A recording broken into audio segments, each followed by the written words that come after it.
Ako simula tong videos na to, nakikiusap ako kung baka pwede mo pa-subscribe naman. Salamat. Hello mga kamanggu, magandang araw. Isang panibagong vlog na naman. 296 days bago ako umuwi ng Pilipinas, bago ako for good.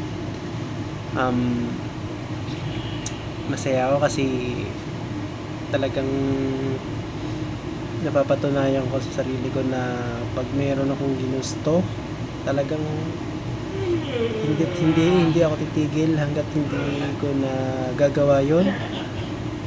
Halimbawa lang sa isang araw, pag po ano yung mga iniisip ko na gagawin, pakiramdam ko parang kulang yung ano ko, parang napakalungkot ng araw ko pag hindi ko nagagawa yun. Siguro yung ugaling ganito, siguro madadala ko siya pag nagsimula na ako magnegosyo. Isang magandang ugali, isang magandang katangian na bilang isang entrepreneur. Ayun mga kamongyu, gusto ko lang i-share yung nangyari kanina, yung sitwasyon. Parang nasabi ko na isa na itong yung ginagawa ko ngayon na pinagkikihan ko sa trabaho, sa pakikipag-usap, sa pakikisalamuha sa mga tao na iba't iba, sa mga gaya ng mga pasyente kanina. Naisip ko kahit napakaraming tao na sabay-sabay yung pasyente sa trabaho ko, iniisip ko na siyang isang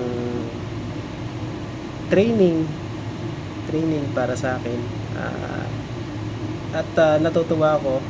Yung iba, dati iinis ako pag maraming trabaho, maraming pasyente, maraming tao na nakakasalamuha. Ngayon parang natutuwa ako.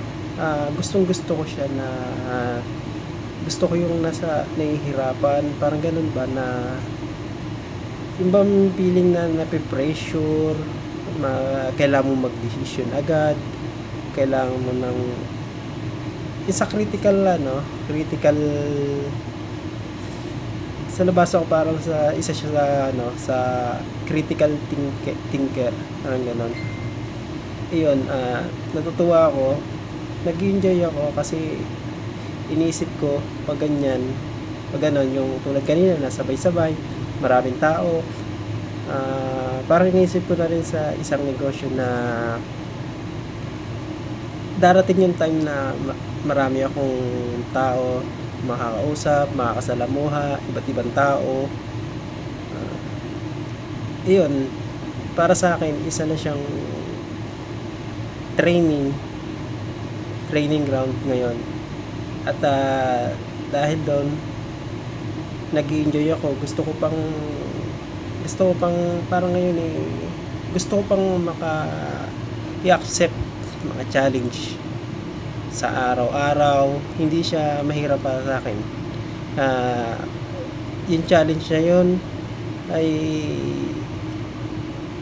kino-consider ko as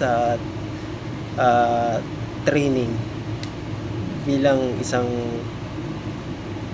entrepreneur o businessman sa mga darating na taon, mga susunod na taon.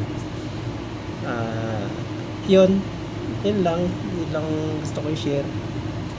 Masaya ako ngayon sa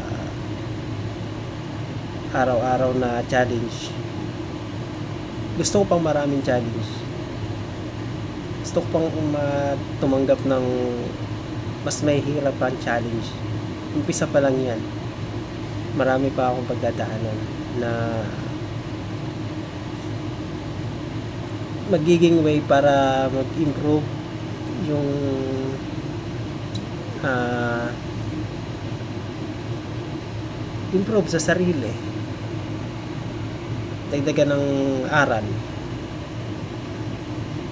Yun, maraming salamat po, maraming salamat. Sana'y samahan niyo pa rin ako. Maraming salamat po.